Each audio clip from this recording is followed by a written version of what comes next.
Saya record dulu ya supaya nanti saya unggah kalian bisa revisi lagi. Penjelasannya sebenarnya sudah ada ya, jadi saya redundant sebenarnya saya ngerekam, tapi bagaimana lagi ya. Jadi supaya nanti kalian kerja apa kuliahnya terdokumentasikan. Ada user interface, yaitu adalah itu sudah bisa dipahami bahwa Anda bisa berinteraksi, pengguna bisa berinteraksi dengan database itu menggunakan ini, ya. Kemudian data administrator itu adalah orang yang bertanggung jawab terhadap semua keseluruhan sistem informasi dalam organisasi, data administrator. Kalau sekarang istilahnya yang keren itu apa? Kalau dulu istilahnya kayak gitu ya, data administrator. Tapi yang keren itu sekarang munculnya adalah bukan data administrator ya, tapi database administrator.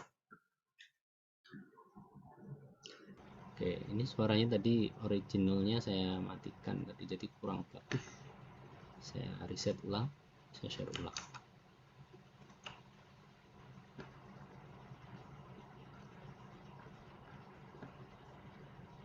Saya lanjutkan. Terdapat sistem developers, itu orang yang bertanggung jawab dalam merancang program aplikasi. Sistem developer itu ada banyak ragam ya. Jadi yang satu pertama adalah orang yang kita hire gitu ya dari luar untuk membuatkan kita perangkat lunak. Itu sistem developer. Ada juga dalam organisasi itu memiliki sebuah departemen IT yang tugasnya mendevelop aplikasi di dalam perusahaan. Dua ya, beda ya.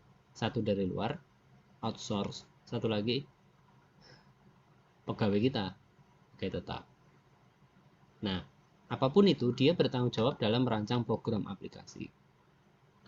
Pekerjaannya itu biasanya nama kerennya itu sistem analis, programmer, UI designer, database administrator, itu komplit. Di dalam itu adalah sistem developer. Ada end user itu orang yang akan menggunakan perangkat lunak kita di akhir. Di akhirnya nanti selesai ya aplikasinya, nanti mereka akan pakai. End user itu kayak gitu, yang paling ujung pemakai, paling ujung end. End itu kan ujungnya, terakhir. Ini apa? Orang yang melakukan akses terhadap database. Yang ini baru gabung 29. Tadi itu sampai 31 ya. Pengguna akhir dapat dibedakan menjadi aplikasi dan interaktif.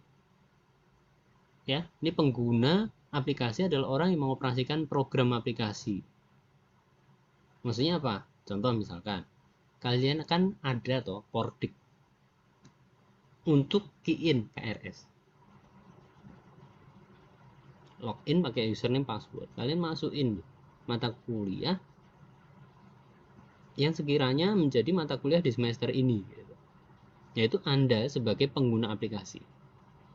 Saya juga sama, saya dosen ya, dosen pembimbing akademik, memasukkan key-in atau KRS-an ya dari mahasiswa saya misalkan, atau melihat memberikan approval persetujuan atas KRS yang telah mereka lakukan, itu termasuk pengguna aplikasi. Nah, pengguna interaktif itu bukan itu. Pengguna interaktif itu yang dapat memberikan perintah beraras tinggi pada antarmuka database yang tersedia, misalkan menggunakan SQL.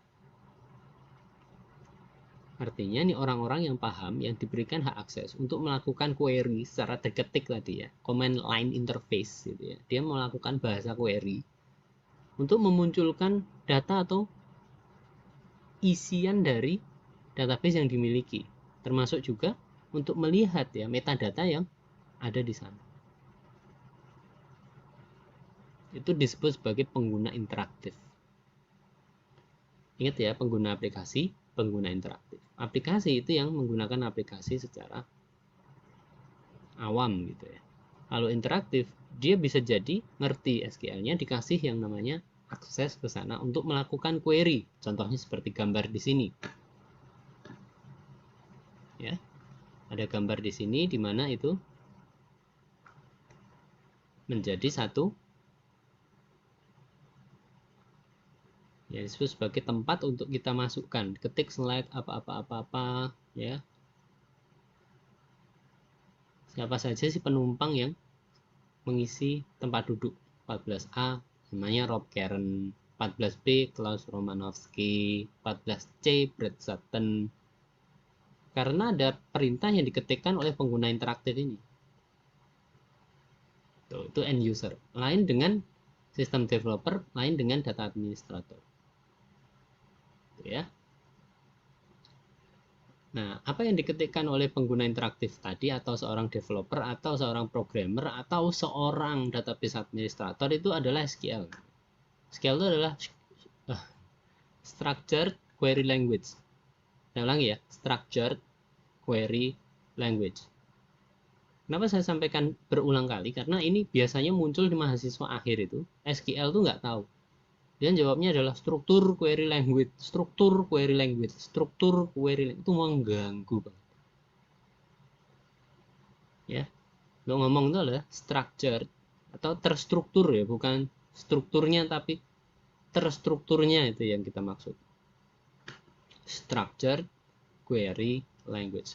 Bahasa query yang terstruktur.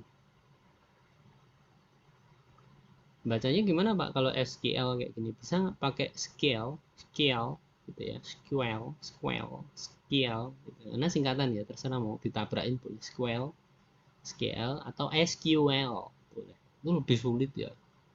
SQL itu lebih sulit.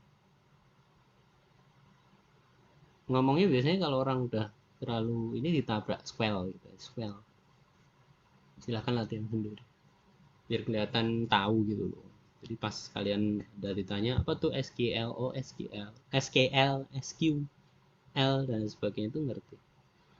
Biasa dipakai sebagai non procedural language. Contoh untuk mendapatkan pelanggan dengan custom ID ini, dia pakainya ini select from where. Ya. Select from where. Jadi langsung aja dia tidak pakai bahasa prosedural ya, tidak menggunakan definisikan variabel, konstanta, kemudian for i apa itu struktur itu. Kalau ini enggak, dia langsung udah tembak ke database-nya. Dari situ nanti akan muncul hasilnya. Itu namanya non procedural language. Select apa? Ini tabelnya, ini nama fieldnya, from tabelnya, di mana itu kondisinya. Nah, nanti kita pelajari ini ya saudara-saudara ya. Untuk mendapatkan saldo dari rekening yang dipunyai oleh pelanggan dengan customer ID ini gimana? Ya sudah gitu. Dia pakai account balance ya, account titik balance, maksudnya ada di tabel account, tabelnya account, fieldnya balance, dari dua tabel tadi, depositor, koma, tabel account, di mana atau syaratnya atau kondisi yang harus dipenuhi, itulah tabel depositor field customer ID itu ini, dan depositor tabel depositor field account number itu sama dengan account tabel account fieldnya account number ya, irisan. Jadi kalau nggak ada tidak ada ini kan tanyain account sama account balance ya. Jadi account number kalau di accountnya itu sendiri tidak ada, ya. Ini kan kanannya itu ada di account number. Accountnya ini nggak ada isinya, maka tidak akan muncul apapun. Ya, carilah depositor customer ID yang ada dulu. Ada nggak di situ? 7465 ada. Baru setelah ada disamakan. Itu nanti kita bahas. Tapi kurang lebih seperti itu ya bahasa SQL-nya. Mudahnya gitu. Jadi dia select atau tampilkan, pilih ya apa yang dia mau tampilkan, dari apa tabelnya, kemudian kondisinya apa, sama.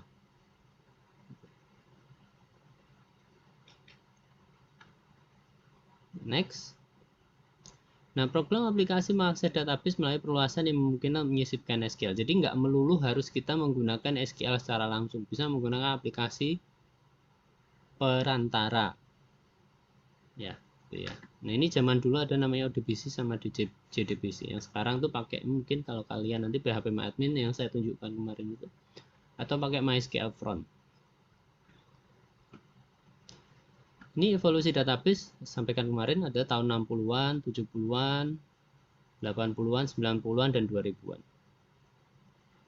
Kita skip aja cepet-cepet ya. 60-an itu kurang lebih itu masih banyak pemrosesan berkas ya. DBMS tahap awal ya, awal-awal itu dipakainya hanya untuk beberapa yang penting-penting aja, kayak misalnya Project Apollo ya.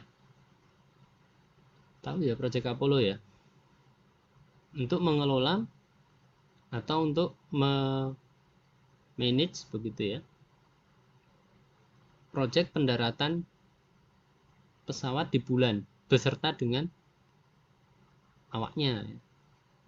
Nah, itu zaman-zaman awal tuh 60-an tuh udah ada, tapi dia levelnya level yang kritikal, yang sangat-sangat penting. Tahun 70-an dikembangkan hierarchical sama network. Ada beberapa kelemahan, sulit pengaksesan data, independensi terhadap data masih terbatas karena dalam sebuah aplikasi database-nya tuh embedded ke situ ya. Kemudian landasan teorinya juga belum kokoh. Yang relational database yang kita sekarang pakai itu juga belum dikenal. Nah, di 80-an ada database relasional mulai dikenal. Bukunya banyak banget ya, kalian googling aja. Pendekatan database relasional atau relational database management system. Seperti buku yang saya pakai sekarang itu adalah buku yang cukup lama yang ada. Teorinya well established dulu. Yang baru-baru ada juga, nanti tak munculkan. Database mudah diakses melalui apa SQL. SQL ini ya, meskipun kalian menggunakan database management system yang lain-lain, SQL ini tetap dirunut ya. Jadi sesuatu yang kesepakatan bersama. Pak saya pakai MySQL, Anda yuk pakai SQL juga gitu. Pak saya pakai Oracle, Pak Tenji, Pak. Oh iya, itu juga pakai SQL. Loh, iya Pak, iya. Kalau saya pakai Access juga tahu cara untuk menampilkan database menggunakan SQL. Satu lagi Pak, oh iya, bener ada namanya menggunakan Microsoft SQL Server tuh ya pakai itu juga gitu. Jadi namanya aja udah pakai SQL, tentu bahasa yang digunakan SQL. Artinya apa? Kalian belajar SQL ini nanti untuk menggunakan database management system yang tersedia di dunia ini ya kurang lebih sama, hampir sama ininya, perintah-perintah ya, select where apa, select from apa, where apa gitu. Di lingkungan PC itu sangat populer tuh 80-an. 90-an udah ada mulai internet ya kan, database-nya udah mulai client and server dan sebagainya. Database-nya pun cerdas ya, smart database. Dan tahun 2000 ada namanya multidimensional data, ini dipakainya untuk data analitik. Dulu namanya data warehousing, data mart, data mining. Sekarang berkembang menjadi text mining, menjadi pattern pattern recognizing. Itu kalian ke depan ketemu itu luar biasa itu kalian nanti. Database terdistribusi kan, database itu nggak cuma di satu tempat saja, tapi database itu saling berbagi resource-nya. Jadi database server itu nge-hostnya nggak cuma satu database, dan mereka jalan bareng untuk melayani database-nya itu ya. Database jalan bareng untuk melayani satu buah aplikasi. Kalian bayangkan itu kalau misalkan sekarang kan ada 10.10 itu ada Promo, Shopee, Tokopedia. Nah, mereka database-nya macam apa Pak? Bayangkan. Kenapa harus terdistribusi? Karena pengaksesan database itu simultan dia, terus menerus, konkuren dia, terus nggak selesai. Maka ada distributed database dan dia melayani banyak pengguna dalam waktu yang hampir pokoknya cepet banget. Nah ini makanya ada pendekatan ini. Kemudian yang terakhir ada namanya NoSQL namanya. NoSQL itu bukan berarti bukan SQL ya, tetap SQL tapi dia not only gitu. Not only, tidak hanya SQL. Jadi contoh-contohnya adalah MongoDB, CouchDB, Bigtable, BerkeleyDB dan sebagainya. Ini kan 2021 Pak. Ya, ini kurang lebih berkembang di sini. Oke, itu ya evolusi database, nggak ada masalah. Kita lanjutkan arsitektur 3C. Ada masalah nggak?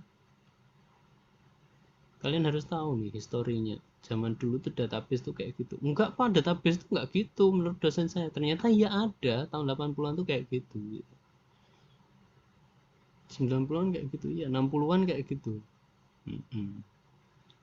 Nah ya, baru-baru ini Kalian lihat database yang sekarang tentu lain dengan database yang tapi ada tahapan seperti itu. Jadi memang itu database, tapi kan sudah berkembang. Kita lanjutkan. Ada namanya arsitektur 3 skema. Nah, saya sampaikan ini karena adalah sebuah pendekatan di dalam sebuah database management system di mana pengguna itu tidak perlu melihat sampai ke physical level. Kalian besok saat mengakses sebuah database nggak ngerti itu. Data kalian tuh disimpannya di hard disk nomor berapa, itu nggak perlu mikir. Di server dengan nomor berapa, servernya itu ada di mana, itu nggak perlu. Karena sudah ada namanya abstraksi ini. Ya. Abstraksi data. Pengguna nggak perlu tahu dia disimpan di mana datanya. Ya. Ini juga termasuk menambah keamanan. Skema adalah struktur logika dalam database. Ada namanya 3 skema, 3 struktur logika. Gitu ya. Abstraksi data dimaksudkan agar pemakai tidak perlu tahu tentang bagaimana DBMS secara detail menyimpan dan memelihara database. Piye sih ki MySQL nyimpan data? Nggak perlu. Kalian cukup pakai aja, cukup mengadministrasikan, cukup melakukan optimasi dan backup dan sebagainya, maintenance dan sebagainya. Caranya yaitu nanti ada di database engineer yang merancang database management system tadi. Bukan tugas kalian. Ini ada gambarannya ya, ada view 1, view 2. Misalkan pengguna itu nggak cuma satu, contoh misal Mbak Denis sama Mas Ahmad Fadil. View 1 tuh Mbak Denis tuh cek tuh nilai saya berapa, itu view 1.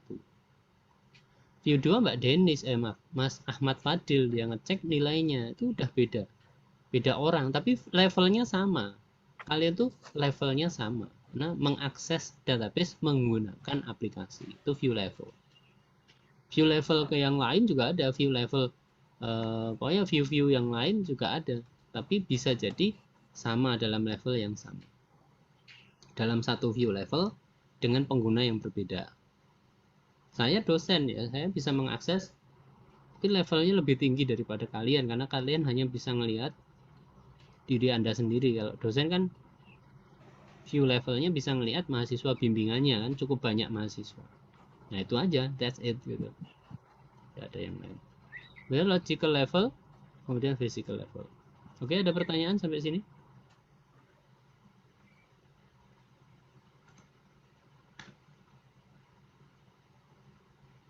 Nggak ada? Ada yang sudah ketiduran dengan dongeng saya? Sudah Pak, Pak Hanafi gimana orang tidur kok jawab? Oke, di situ ada yang namanya logical level, physical level.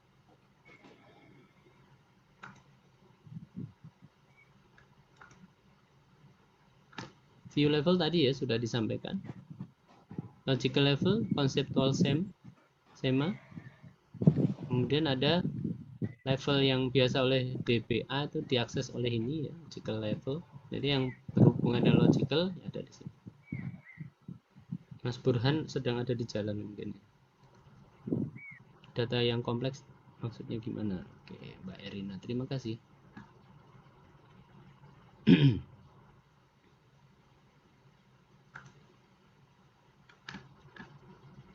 Mana sih data yang kompleks tadi? Emang ada yang ngomong data yang kompleks?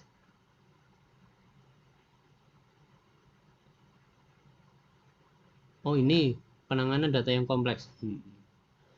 Saya kira yang arsitektur 3 SEMA. Jadi arsitektur 3 SEMA tadi udah ya. Nah penanganan data yang kompleks itu contoh gini. Misal ya.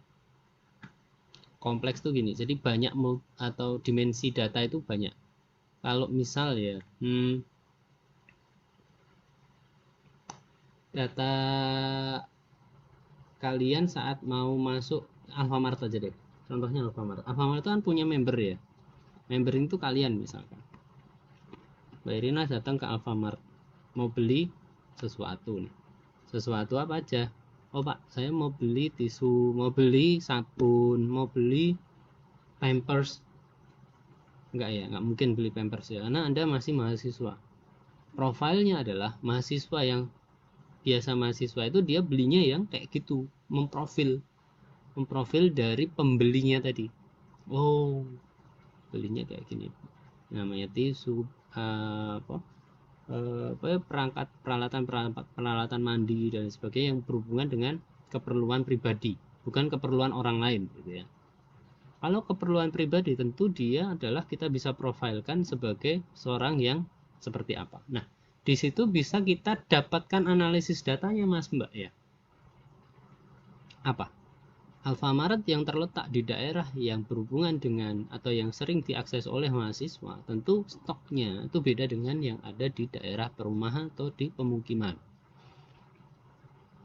Ya, nanti dianalisis tuh, namanya multidimensional data. Datanya nggak cuma data customer saja. Ini customernya ini cowok, ini cewek, alamatnya mana, nggak cuma itu, tapi multidimensional. Oh ini Mbak Murti ini misalnya, dia beli apa saja, tanggal berapa saja, di mana saja, sampai ada namanya geographic database. Jadi dia ngerti, oh dia belinya tuh mencar-mencar dari satu tempat ke tempat yang lain. Itu namanya multidimensional data. Banyak yang dimensi-dimensi yang dirujukkan ke dalam ini juga, ke dalam untuk ngapain, merekomendasikan hasil analisis tertentu ya. Jadi pahami ya, termasuk juga kalau misalkan nanti datanya terkait dengan Spotify, Shopee ya, dan data seorang yang sudah berkeluarga dengan yang masih belum berkeluarga tentu berbeda ya. Histori data pembeliannya itu beda-beda. Dari situ akan meng-cross check kira-kira data-data kayak gini ini atau barang-barang kayak misalkan kalian ke Alfamart atau ke Indomaret tuh beli yang namanya teh, gula. Nah itu orang-orang biasanya kalau udah beli teh sama gula itu beli susu juga, beli pampers juga. Ini orang diprofilkan menjadi seorang yang apa, orang-orang tua gitu ya, udah dewasa gitu, punya anak dan sebagainya. Dari apa yang dia beli, nggak perlu ditanya Pak Anda sudah kawin belum, punya suami, punya istri, nggak punya anak berapa, nggak, dia lihat aja dari apa yang sudah dibeli itu di cross atau di multi di analitik ya, datanya dianalisis. Itu namanya multidimensional data. Dari situ nanti ada namanya pemrosesan lebih lanjut ya, jadi pola-pola yang ada, kapan saja belinya. Ini orang-orang yang mahasiswa, tipe-tipe mahasiswa tuh pembeliannya tuh cepet, dia tuh 2 hari sekali beli. Tapi ini orang-orang dewasa, orang-orang yang punya anak itu dia sebulan sekali 2 kali, tapi belinya banyak gitu. Nah strategi dari sebuah toko itu ya tentunya dia harus menyiapkan itu. Nah itu ya, jadi kebutuhan terkait dengan data meningkat gitu ya, dan menjadi kompleks yang namanya proses. Jadi nggak cuma menampilkan ini mahasiswa yang IPK-nya di bawah 3, ini siapa ya, nggak cuma itu. Jadi dia harus mengenali model-model mahasiswa yang tidak memiliki kesempatan untuk mendapatkan nilai bagus itu gimana, modelnya seperti apa. Oh peminatan ke depan nih bahasa Inggrisnya jelek, ini kemungkinan besar dia akan nggak lulus misalkan.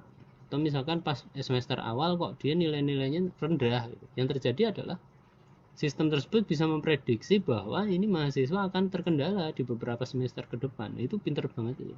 Namanya pemrosesan atau penanganan data yang kompleks. Satu lagi, maaf ya panjang, tapi ini terjadi memang namanya big data ya, big data analitik, dan di sana salah satunya adalah mitra industrinya Unjaya juga ya, FDTI ya, namanya solusi 247. Nah di sana punya banyak sekali ya solusi, tapi saya nggak akan bicarakan sekarang, itu nanti kalian akan ketemu ya di akhir-akhir itu nanti sama dosen-dosen yang kompeten di sana. Nah saya ceritakan sekedarnya saja. Jadi bagaimana melihat profil pengguna di dalam promosi paket yang ada di misalkan Telkomsel ya kan, dan sebagainya, untuk direkomendasikan atau diberikan ke orang-orang yang tepat begitu ya. Pernah tuh dapat paket, tawaran paket itu, kemudian tawaran paket itu dari jumlahnya yang besar tadi dievaluasi, kemudian mendapatkan hasil apa? Oh, ini paket paling diminati setelah promosi, kampanye promosi di bulan apa. Wah, itu datanya banyak dari jutaan pengguna, mengevaluasi jutaan variabel ya, dalam kerangka waktu yang panjang, dalam waktu yang cepat. Itulah big data tadi. Nah, itu nggak bisa dilakukan tanpa pendekatan-pendekatan dengan pendekatan database yang baru. Google aja juga sama. Itu kompleks sekali. Coba kalian nanti ada satu penugasan khusus ya. Ini Google itu dia pakai database-nya apa gitu. Ya, database-nya pakai apa? Facebook pakainya apa? Apa yuk kayak kita pakai MySQL Pak? Apa cuma itu gitu. Tokopedia pakainya apa? Nah, gitu ya, menjawab ya kurang lebih ya. Ada nggak pertanyaan lagi atau masih belum jelas? Ada yang berkurang ya, 29 jadi 26 saudara-saudara. Itu view level ya. Oke, sudah terjawab. View level itu ada ya, bagaimana level-level dari hak akses tadi. Bisa jadi nanti dosen hanya bisa mengakses mahasiswa saja, beberapa aja 10 misalnya. Mahasiswa sendiri ya, dia bisa mengakses dirinya sendiri. Dosen kaprodi dia bisa mengakses data dari dosen pembimbing akademik dan lain sebagainya. Jadi gambarnya seperti itu. Kalau di dalam perusahaan, view level ini juga sama, nanti data entry nggak boleh melihat data-data yang lain yang di entry oleh petugas yang lain. Tapi kalau udah manajer ke atas, maka dia bisa melihat departemen yang dibawahi oleh dia. Misalkan dia finance ya, boleh dia melihat data-data yang di entry oleh finance atau database yang dikelola oleh departemennya sendiri gitu ya. Di dalam database itu ada hak akses khusus ke tabel yang dia bisa ya. Nah, nggak cuma tabel yang diabstraksi ya, tapi bagaimana logic levelnya bisa menggunakan view tadi. Termasuk nanti di dalam database itu ada namanya hak akses ke bagaimana dia bisa membaca. Boleh nggak baca? Oh boleh, berarti dia boleh membaca. Boleh nggak dia mengedit? Nah, nggak boleh ngedit, cuma baca saja, itu ada. Jadi ada view level yang saya maksud di situ, ada view level kaitannya dengan developer. Ya.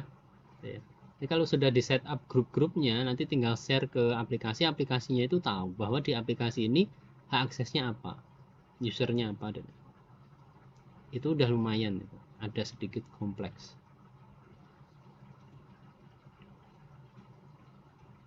Gitu. Data yang dikenal oleh masing-masing pengguna bisa berbeda, kemudian hanya mencakup sebagian data. Jadi enggak semua data bisa diakses ya. Database yang ada di dalam database itu, data-data yang ada di dalam database itu satu pengguna yang kayak kalian Portik ya, Portik TTI Unjaya itu ya hanya mengakses nilai Anda sendiri, keerasan Anda sendiri, nggak boleh mengakses data-data yang lain. Itu namanya view level. Logical level konseptual itu adalah apa saja yang sesungguhnya disimpan dalam database mendeskripsikan antar data. Level ini dipakai oleh database administrator. Dia tahu, oh tabel ini ya, adalah rujukan dari sebuah tabel yang lain. Ini DBA yang tahu, logical level.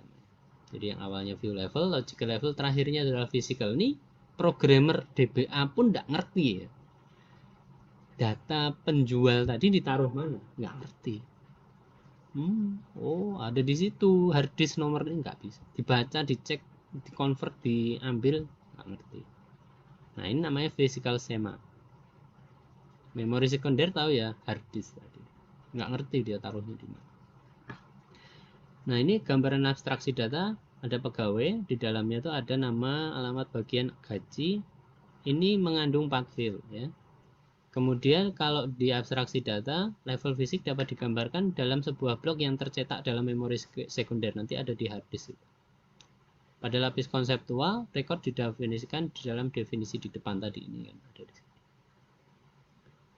Nah, pada level pandangan atau view, pemakai A boleh mengakses data gaji, tapi pemakai B tidak. Ini membedakan itu bagaimana? Nah, Ya, ini disebut sebagai yang disebut abstraksi data. Jadi ini fitur dalam sebuah database management system. Dan ini kalau nggak ada, sudah nggak akan bakal dipakai yang database management system. Kenapa? Karena nggak ada pengaturan semacam ini. Bahaya sekali gitu. Sekali pengguna memiliki hak akses terhadap database, maka dia bisa mengakses semua. Itu kan bahaya banget. Maka harus ada namanya user control atau namanya abstraksi data dalam database. Ada namanya physical level, conceptual level, sama view level. Tujuannya apa sih untuk yang tadi kaitannya dengan abstraksi tadi? Ternyata ada tujuannya. Database management system itu tidak menggunakan physical data dependence gitu ya. Tapi dia menggunakan pendekatan physical data independence. Datanya itu dipindah kemanapun, selama tidak diakses menggunakan perangkat dan user yang benar, maka tidak akan bisa. Jadi copy paste itu nggak akan bisa.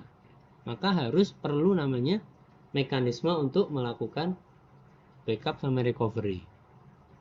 Contoh gini, kalian kan ngetik tugas di Word.